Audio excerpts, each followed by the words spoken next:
সবজির খোসা বীজাণু পানিতে দুইটা উপকার। প্রথমত গাছকে খুব ভালো রাখে, সজীব একদম সুন্দর রাখে। আরেকটা হলো ফ্রিতে গাছ পাওয়া যায়।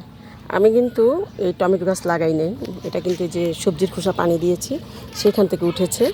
এই যে লেবু গাছের গোড়া দেখুন, দেখছেন এটা লেবু গাছ, এই যে গোড়ার মধ্যে। আরেকটা হলো যে আপনার এটাও সেরকম হয়েছে, আমি লাগাই নাই কারণ সিজন তো এখন শেষ। তো এই দেখুন, এটা হলো কাঁঠাল চারার নিচে, এই যে কাঁঠাল গাছের নিচে হয়েছে। এটা কিন্তু আমি একটাও লাগাই নাই। আরও দেখাই আপনাদেরকে।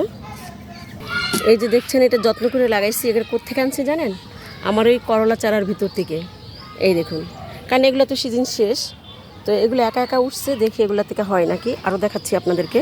এই করলা চারার গোড়ার মধ্যে হয়েছিল, দেখেন আরও আছে, দেখেন। এগুলো কিন্তু শুধু সবজির খোসার পানি দেওয়াতে। এই দেখুন, ভুট্টা গাছের গোড়ায় হয়ে আছে, দেখছেন? এই দেখুন, পুঁই শাকের গোড়ায় হয়ে আছে। কি বলবো, সব জায়গাতে আমার টমেটো চারা হয়ে আছে। এই দেখুন, পেয়ারা গাছের নিচে একটা হয়ে আছে। তো এগুলো তো টমেটো গাছ দেখাইলাম, আর কিছু দেখাই যে এই যে মরিচের, দেখুন সেই পানি থেকে মরিচের বিচি হয়েছে, মরিচের চারা, দেখছেন? আরও দেখাই, এটা হলো পেয়ারা গাছের নিচে। এই কলা গাছের গোড়ায় যেটা হয়েছে, এগুলো আমি নিজে থেকে ফালাইছিলাম। এগুলো হলো কারেন্ট মরিচ মানে নিয়ে আসছি। মরিচ যখন আমি মানে পটের মধ্যে ভরে রাখছি, তখন কিছু বীজ ছিল, এখানে ফালাই দিছি, তাতে কারেন্ট মরিচের চারা উঠে গেছে, মাশাআল্লাহ।